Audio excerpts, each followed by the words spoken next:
ഇപ്പോൾ എക്സൈസ് ഓഫീസിലേക്ക് മാർച്ച് നടത്തുന്നുണ്ട്. യുവമോർച്ചയുടെ മാർച്ചാണ്. കൊച്ചിയിലാണ് എക്സൈസ് ഓഫീസിന് മുന്നിലേക്ക് യുവമോർച്ചയുടെ മാർച്ച്. പോലീസ് ജലപീരങ്കി പ്രയോഗിക്കുന്നതിൻ്റെ ദൃശ്യങ്ങളാണ് കാണുന്നത്. ലഹരി വ്യാപനത്തിനെതിരെയാണ് എന്ന് മനസ്സിലാക്കുന്നു. കാരണം എക്സൈസ് ഓഫീസിലേക്കാണ് ഈ മാർച്ച് നടക്കുന്നത്. യുവമോർച്ച പ്രവർത്തകർ ബാരിക്കേഡുകൾ സ്ഥാപിച്ചിട്ടുണ്ട് പോലീസ് അവിടെ. ഇപ്പോൾ പോലീസിന് നേരെ കല്ല് വലിച്ചെറിയുന്നത് കാണാൻ കഴിയുന്നുണ്ട്. പോലീസ് വാഹനം അടിക്കുക അതാണ് ചെയ്യുന്നത്. ശ്യാംകുമാറുണ്ട്. ശ്യാം, ലഹരി വ്യാപനത്തിനെതിരെ ആയിരിക്കുമല്ലോ ഇവരുടെ പ്രതിഷേധം. ഒരല്പം അക്രമാസക്തരാകുന്നതിലേക്കൊക്കെ കാര്യങ്ങൾ പോകുന്നുണ്ട്. പക്ഷേ ധാരാളം പ്രവർത്തകർ ഉണ്ട് എന്ന് പറയാൻ കഴിയില്ല. അനുജ, കച്ചേരിപ്പടിയിലെ എക്സൈസിന്റെ സോണൽ ഓഫീസിലേക്കായിരുന്നു യുവമോർച്ച പ്രവർത്തകരുടെ പ്രതിഷേധം.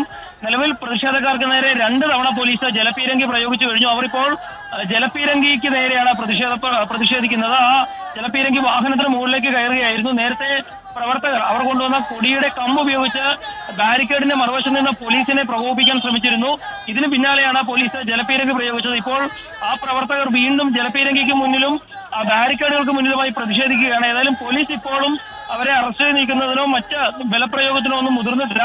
അവിടെ പ്രതിഷേധം പ്രവർത്തകർ ഇപ്പോൾ വീണ്ടും ബാരിക്കേഡിന് മുന്നിലേക്ക് എത്തിയുള്ള പ്രതിഷേധമാണ് നടത്തിക്കൊണ്ടിരിക്കുന്നത്. അനുജ പറഞ്ഞ പോലെ തന്നെ 50-ൽ താഴെ പ്രവർത്തകർ മാത്രമാണ് പ്രതിഷേധത്തിനായി എത്തിയത്. ലഹരി വ്യാപനത്തിനെതിരായിട്ട് യുവമോർച്ച ജില്ലാ കമ്മിറ്റിയുടെ നേതൃത്വത്തിലുള്ള പ്രതിഷേധമാണ് ഇപ്പോൾ ഇവിടെ അരങ്ങേറിക്കൊണ്ടിരിക്കുന്നത്. അതിനിടയിലാണ് പോലീസ് പ്രതിഷേധക്കാർക്ക് നേരെ ഇപ്പോൾ 2 പ്രാവശ്യം ജലപീരങ്കി പ്രയോഗിക്കുകയും അവർ പിരിഞ്ഞു പോകാതെ വീണ്ടും പ്രതിഷേധിച്ചുകൊണ്ടിരിക്കുകയും ചെയ്യുന്നത്.